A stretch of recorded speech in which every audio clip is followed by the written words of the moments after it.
also request all the still photographers taking pictures, please don't use flash while the press conference is on. Please check your phones once, it should be on silent or discreet mode before we start this press conference. And before we start this press conference, a huge round, I think that we owe him to a round of applause to one of the finest captains of India, MS Dhoni. Please raise your hands, identify yourself and one question at a time, please. We'll start with Sunandan. Sir generally आखिरी पूछते हो, आज पहला बोल रहा है।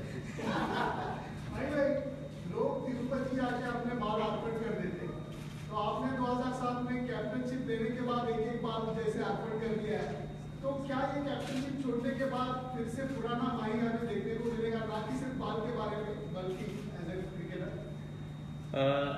As a cricketer काफ़ी कुछ बदल गया है। 2007 से 4 में डेब्यू किया था, 7 में कैप्टनशिप मिली थी। तब से अगर अभी तक का सफ़र कंपेयर किया जाए तो ओवर द पीरियड ऐसा हुआ कि जो टीम का रिक्वायरमेंट था, स्पेशली मेरी तरफ से, वो काफ़ी चेंज हो गया। पहले कुछ मैचेस में मैं नीचे बैटिंग किया, उसके बाद मुझे ऊपर बैटिंग का चांस मिला, और फिर उसके बाद मेरा बैटिंग ऑर्डर ऐसा कोई फिक्स नहीं था कि मैं इसी नंबर पे जाऊंगा। आई यूज़ टू प्ले 25 ओवर या 30 ओवर की बैटिंग मुझे मिलती थी, जो कि लास्ट फ्यू इयर्स में चेंज हो गया। ऊपर वाले ने बहुत अच्छी बैटिंग की और मुझे ऐसा लगा कि नीचे कोई वैसा एक्सप्लोसिव फिनिश करने वाला बैट्समैन हमें नहीं मिल पाया, जिसके कारण I was batting low down the order. So over the years जो भी टीम का रिक्वायरमेंट था उसके हिसाब से मैंने अपनी बैटिंग चेंज की है। आने वाले समय में जो मुझे रोल और रिस्पॉन्सिबिलिटी दी जाएगी उसके हिसाब से मैं वापस चेंजेस लाऊंगा अपनी बैटिंग में। एंड लास्ट 10 ओवर में अगर बैटिंग कर रहे हैं तो ऑफकोर्स मोर ऑफन देन और आपको ज़्यादा रन बनाने पड़ते हैं, मारना पड़ता है। So that will be the normal scenario, but depending on where I am batting, कितने ओवर्स हैं, क्या है, उसके हिसाब से मैं बैटिंग करता हूँ। बाल तो बड़े नहीं होंगे।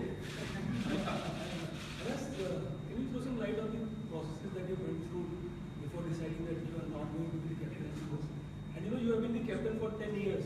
So what will it take to take out the captaincy bug from you, that you are no longer the captain, no longer setting the fields and the batting orders? What will that? How will you do that? To cut the long story short, in my mind, my last series was the South African series in India.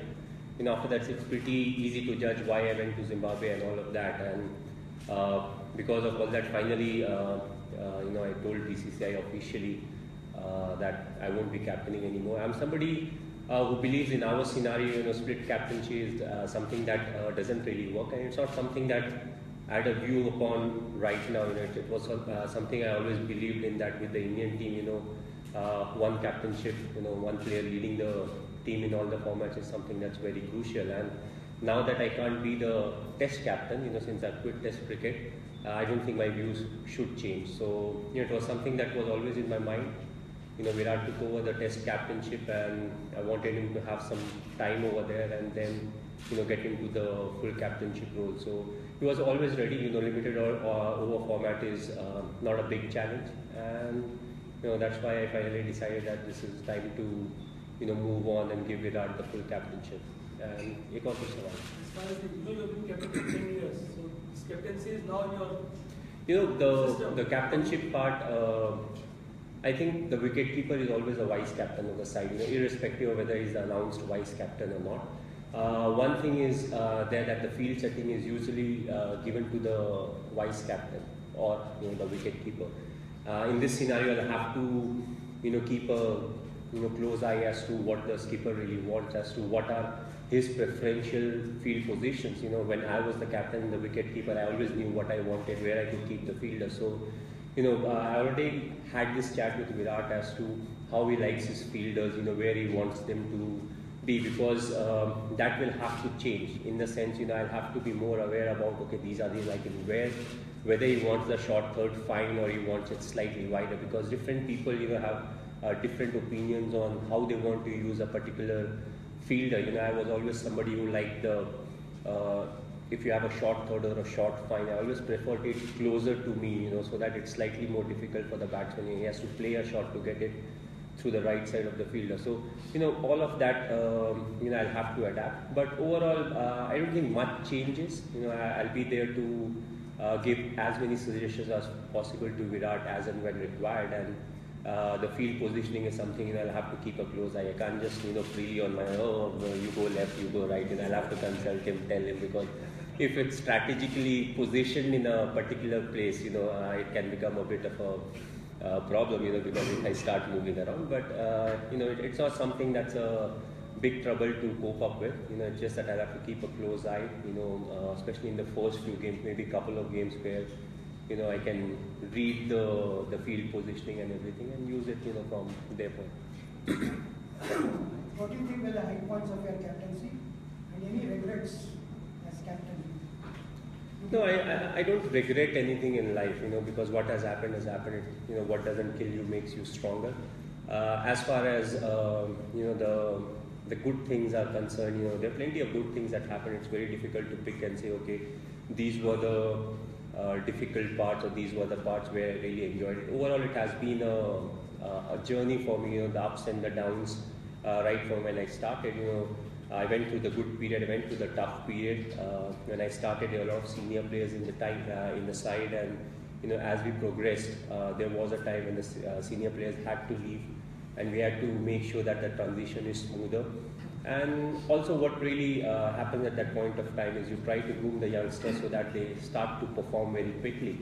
The only good thing is, you know, if you see over the period, you know, once the seniors left us and the juniors came into the side, you know, from that point till now, it's the same juniors who have started to do well. You know, we invested in them, and over the period, you know, they started proving that they are the ones, you know, who will take the legacy forward when it comes to Indian cricket. So, you know, that was a very satisfying thing to see. But overall, you know, it was a journey that I really enjoyed, and, you know, it's something that, you know, brings a smile on your face. You know, whether it's the tough periods or the, you know, the winning period, you know, but overall it's a journey that's more important. Hi, Lakshmi.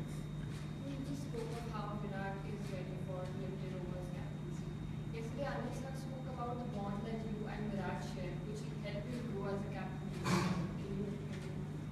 Well, we have been very close, you know, right from the start. You know, the best part about Virat is right from when he got a chance to play. You know, in Indian cricket, more often than not, you know, we have seen a lot of cricketers say, you know, when they get 5 games, you know, and if they are out of the side, they're always worried about the 2 games they didn't get.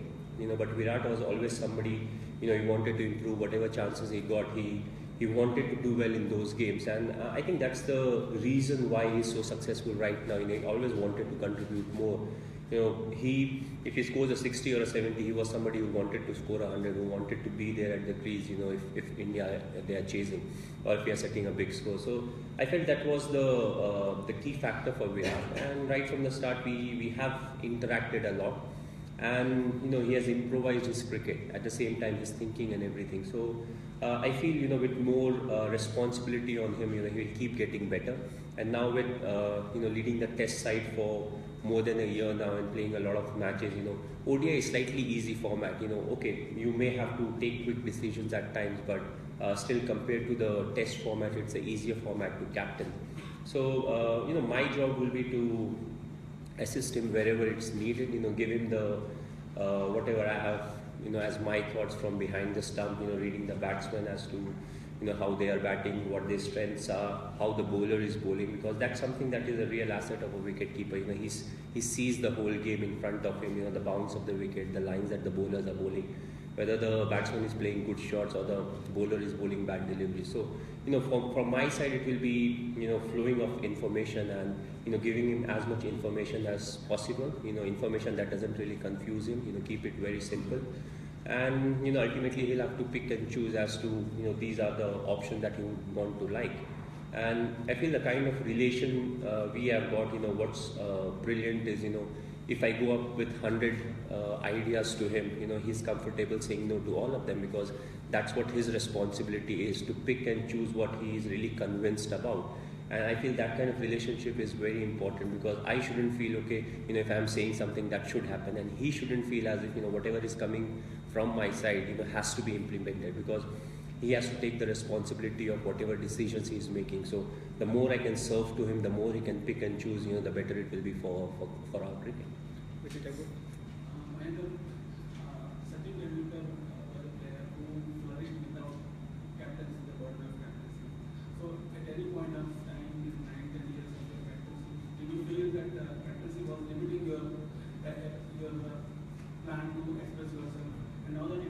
fit within behind for like No, again, what depends is, what is your role in the team. As I said, since I was the captain, and I always felt it was difficult for the newcomers to come and bat at 6 or 7. So I thought, I should be the person who takes that added responsibility of, playing lower down the order, so that, youngsters, they come in, they get a chance to, express themselves, and at the same time, once they have, big scores under them in the future, you can look to, if somebody has that talent of batting lower down the order, you can shift them to lower down the order. So, that was something that was in my mind, and I kept doing it. Yes, I didn't get a lot of chance to bat because of that. I would have preferred batting at 4, playing more overs. But what's more important is to see if somebody else can bat at 4 and if I can bat at 5, and that gives more power to our batting lineup compared to me batting at 4 and him batting at 5. So overall, you have to see the balance of the team as to what really happens if two individuals interchange their batting positions. And at the end of the day, the team is more important than the individual. I could have got maybe few more runs than what I have right now, but it's about winning. How many games we win, and it's a like cricket. I always felt it was more of a mental game, and at times I've found out that individuals can be very rigid. Because when you're supposed to shift your batting slot, at times it's very difficult to adjust to that new mindset, or change the game the way it is supposed to play according to the team or that slot. So I felt I was somebody who could do it, and I was willing to do it for the team. And it's the same as of now. If I'm supposed to bat at 4, 5, 6, 7, whatever the demands is for the team's betterment, I'm ready to bat there. I'll take last 5 questions, and please keep it short because practice is starting. Start with Bharat. You didn't give much away of the field, and often you didn't give much away during your press conferences as captain. So, what are the things about captaincy that actually gave you a kick and went on the field, off the field, I think what the main job of a captain is to make sure that whatever the potential of the player is, he's performing to the 100%. Usually it's if you can achieve something from 90 to 110%, you are done really well. You can't really get 150% performance out of a player, who is 80%. So that's where you have to be very practical. You have to be very honest. You should know ways as to how you can handle each and every individual. There are different ways to handle everyone.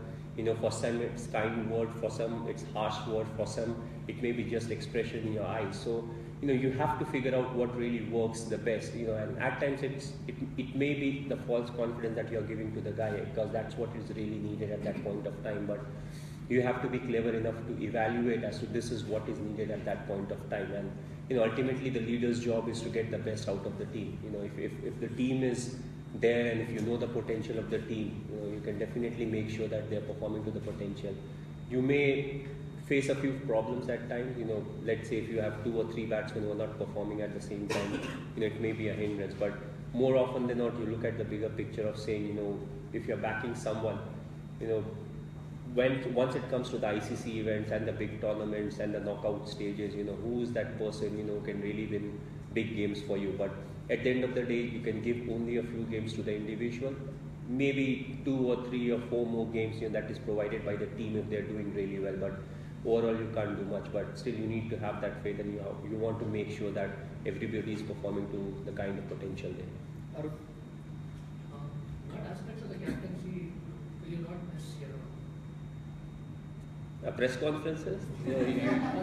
I always felt there were too many press conferences. I always felt it was better to have the captain come from the post match, because also what happens is I feel we don't need to have press conferences every day, because you want new views, new ideas coming from the player side. So let's say for a startup of the series, you have the captain coming up for the first match press conference. Then you have maybe after the game he can come again, but after that whoever is performing should come for the pre-match, because more often than not the questions are related to the game, and the skipper is appropriately placed to answer those questions.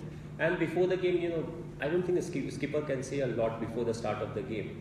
If you're going through a bad phase, okay, what's the next game plan? Okay, game plans are not done in press conferences. So I always felt the captain at times had too many exposures, especially when we went outside, at times it became difficult to convince the local bodies as to, it's not really needed, it's a waste of time and talent. But it was like, okay, it's written in the MOU, so the captain needs to do it. So it was actually quite foolish, but I always felt the post-match is where the captain can go and express himself, what went wrong, what should be done, and all of that. Pre and post, I think it's a waste of time. Amol. Was there a trigger as such? You spoke about what prompted you to let it go, but was there one particular trigger where you decided that, okay, that's it? No, right from the start, as I said, when I left Test captainship, I knew, split captaincy doesn't work in India. Doesn't work in our setup. So I was waiting for the right time as to what is the right time. I wanted Virat to ease into the Test format, and with so many games, I feel he's right there. And also the fact, with this kind of a decision, the best thing is there's no, wrong decision in it. It's just the timing, and it's the right time. I feel this team has the potential, to do well in all the formats, irrespective of where we are playing. And people keep debating as to who's a good captain, who's a bad captain, who's the best captain. I think this team has the potential, when it comes to winning games, they should win games more than any other captain or team has won, because that's the kind of potential that they have got. You look at the kind of talent they have, and at the same time, the age group they are in. It seems as if everything goes well, they have the potential to play for the next 10 years or 12 years, if not more. We have a pool of bowlers, fast bowlers who can bowl well in any condition. We have a pool. Why pool is important? Because if a few of them will get injured, because we play a lot of cricket. So if few of them gets injured, all of a sudden you are not in a dilemma that, who is your strike bowler. And that goes through across all the formats, the T20, the ODIs and everything. So, I feel it gives the team the opportunity, and especially Virat, starting from the Champions Trophy, to win the Champions Trophy in England. And, I felt it was the right time to move on, because if I'd have stayed till the Champions Trophy, nothing much changes. A lot of people were like, okay, why did I quit mid-series in Australia? But, you have to look at the bigger picture, what is more beneficial. One more game into my test number, maybe it would have been about 92 or 91, whatever. It doesn't make a lot of a difference, but since Saha was there, he gets a chance to play one more game in Australia, and if everything goes well, he will be the person who will be going into the foreign tour, so he has that exposure, and Virat also at the same time gets the same kind of exposure. Last question, Harith, please. The legacy that you have created over the last 10 years, people already started doing that, will Virat be able to take this legacy forward, or will it big shoes to fill in? How do we do? As I said, if it's the numbers, I think Virat and his team will win more games than me in all the formats, and when it comes to taking cricket, how it's supposed to be played and all, I think, the whole pool of players, they seem to be the ones who will play cricket in the right spirit, the way it is supposed to be played. It doesn't seem as if, there are a few individuals who may break the laws and all of that, when it comes to being on the field and how we are supposed to conduct ourselves on the field. So, both ways are covered, and I feel, it will be the most successful Indian cricket team ever on a consistent basis, because that's the kind of potential they have, that's the kind of experience they have right now. Though they are young, but still they have played a lot of cricket both in India and outside, and in pressure situations. They have played in knockout tournaments, when it comes to the ODI and the T20 format, and they have played under pressure. We have played a lot of test matches in India, but they were not easy test matches. We played on a lot of turning wickets where the lower order contribution was very important. At the end of the game, you may see, okay, we won by so many runs, but actually the game was much closer than what the scorecard really predicts. So it has the recipe to do everything, and I firmly believe this will be the team that will rewrite history, if you want to say it. Or I think they'll do something very special in the coming years. Of course, the period will be slightly longer, because they will be together for a long period. So hoping no injuries, no serious problems to any of the core member of the groups, they will do very well. Thank you very much.